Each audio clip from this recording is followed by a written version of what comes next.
enen ti asosasyon Asumikadan Fisher Folks Association iti Patyaw Peñarubia. Talo taw enmeten a benepisyaryo da kadagiti programa ti BFAR babaen ti saad program. 2023 nang rugi ti asosasyon da ti nasurok 17,000 tilapia fingerlings para ti nasurok 34,000 square meter a fish pond. Kumusta mo ti nagbaling at aray na? Okay, amam ta daya 1,000. Makapit kami mo ti kwadya ma'am. Nasurok 100 kilos ma'am ti production na dayay. No mayat ti harvest ngam no medyo bumaba more nababang 100. Kagiddan ti libre ana ipaay kadakwada saan met amariklikan ti panakatay dagiti tarakenda.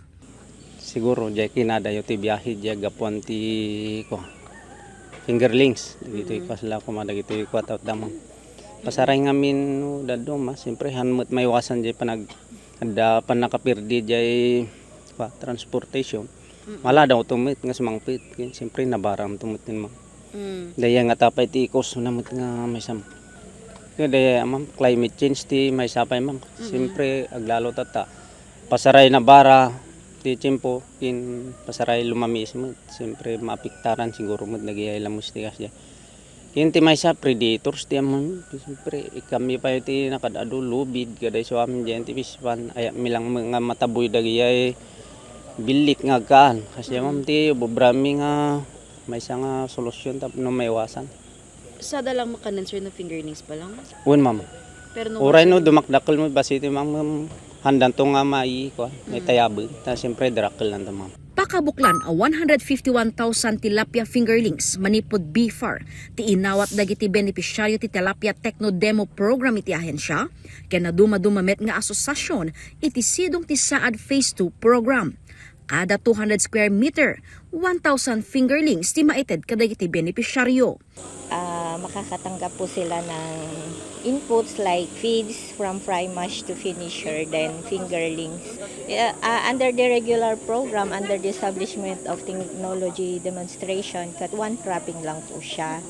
Then bahala na po sila na mag roll over kikitain nila kasi free naman po yung inputs na tilapia and feeds.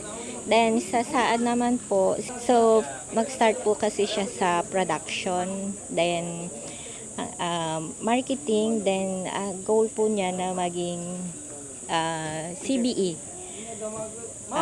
community-based enterprise. Ayun. So 6 years po. Opo.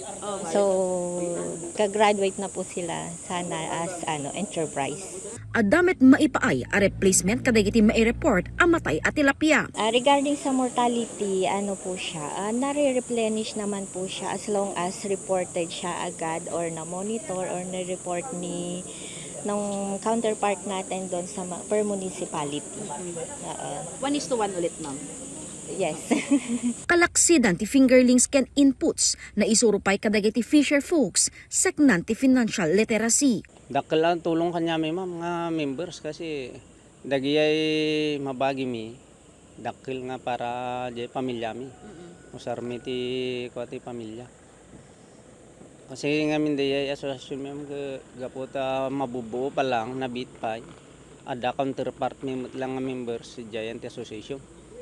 Tapno kastahan nga mapukaw yung association ma'am ta in case nga wanto da ito'y kwati saad adan to mo lang pangrugyanan mi nga grupo ma'am. So nga ada mo lang counterpart mi Giant Association from the members no maharbis the products ada obligasyon mi Giant ko ma'am.